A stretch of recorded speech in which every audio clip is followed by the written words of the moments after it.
It starts with a stiffened tail, a low, vibrating hum in the chest, and then the explosion.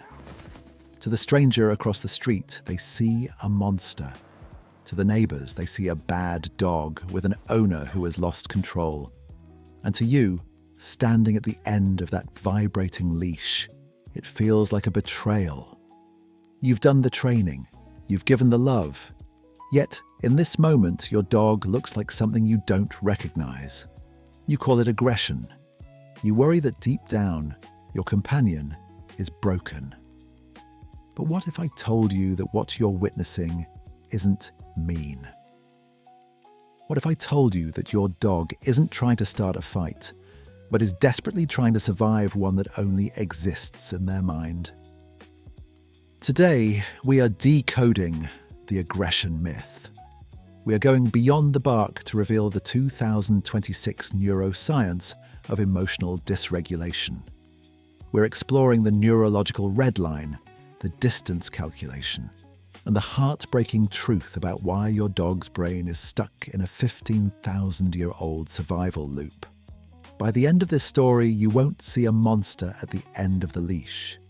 You'll see a sentinel who has lost the ability to turn off the alarm. In the world of prestige canine psychology, we distinguish between two very different states: aggression and reactivity. True aggression is intentional. It is a calculated choice to cause harm. But reactivity, the lunging, the snarling, the chaotic barking, is a neurological hijack. Think of your dog's brain like a sophisticated security system. Usually the thinking brain, the prefrontal cortex, is in charge. It assesses the world and says, "That's just a golden retriever across the street. We are safe." But for a reactive dog, the amygdala, the ancient center of fear, is overactive. When it perceives a threat, it doesn't send a memo to the thinking brain. It stage manages a coup. It floods the system with adrenaline and cortisol, effectively cutting the wires to the thinking brain. Once your dog passes what we call the neurological red line, they are no longer choosing to bark. They are in a state of sensory overload. They cannot hear your commands. They cannot smell the treats in your hand. They have entered a biological blackout zone, where the only goal is to create enough noise and chaos to make the threat go away. Why does it happen on the leash? This is where the sentinel protocol we've discussed before goes dangerously wrong. In the wild, a dog has two options: flight or fight. But on a 6-foot lead, flight is removed from the equation. The leash is a physical tether that tells the amygdala, "You are trapped, you cannot run, you must fight." This triggers the distance calculation. A reactive dog isn't barking because they want to get to the other dog. They are barking to force the other dog to get away from them. To a reactive brain, distance equals safety. If I bark loud enough, if I look scary enough, that threat will turn the corner. And here is the tragedy of the loop. It works. The other owner sees your dog lunging, gets uncomfortable, and walks away. Your dog's brain records a win. It thinks, "My screaming saved our lives today." Every walk becomes a series of high-stakes life and death battles, and your dog is the exhausted soldier who can never go on leave. We have to talk about the most uncomfortable part of the loop, the mirror effect. Because you have been through this 100 times, your body has developed its own red line. The moment you see another dog, your heart rate spikes. Your grip on the leash tightens. You hold your breath. To you, this is preparing for the worst. But to your dog, you are a biological telegraph.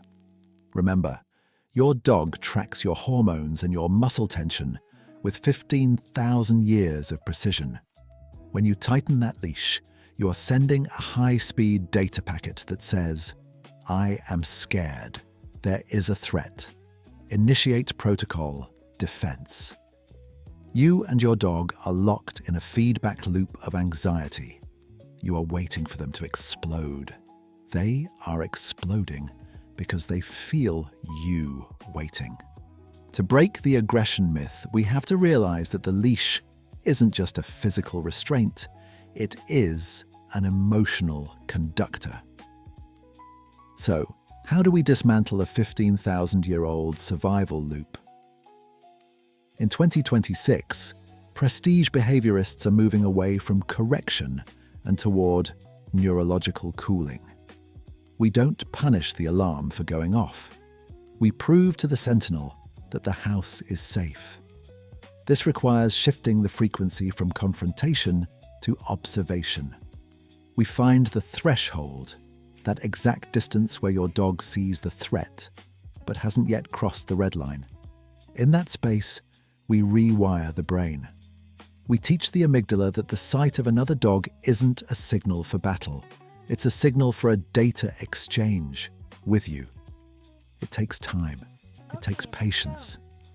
It takes an owner who is willing to forgive the monster at the end of the leash and see the terrified companion underneath. Your dog isn't bad. They are overwhelmed. They aren't aggressive. They are overprotective in a world they don't fully understand. When you look at that lunging, barking explosion, remember, that is the sound of a heart beating too fast.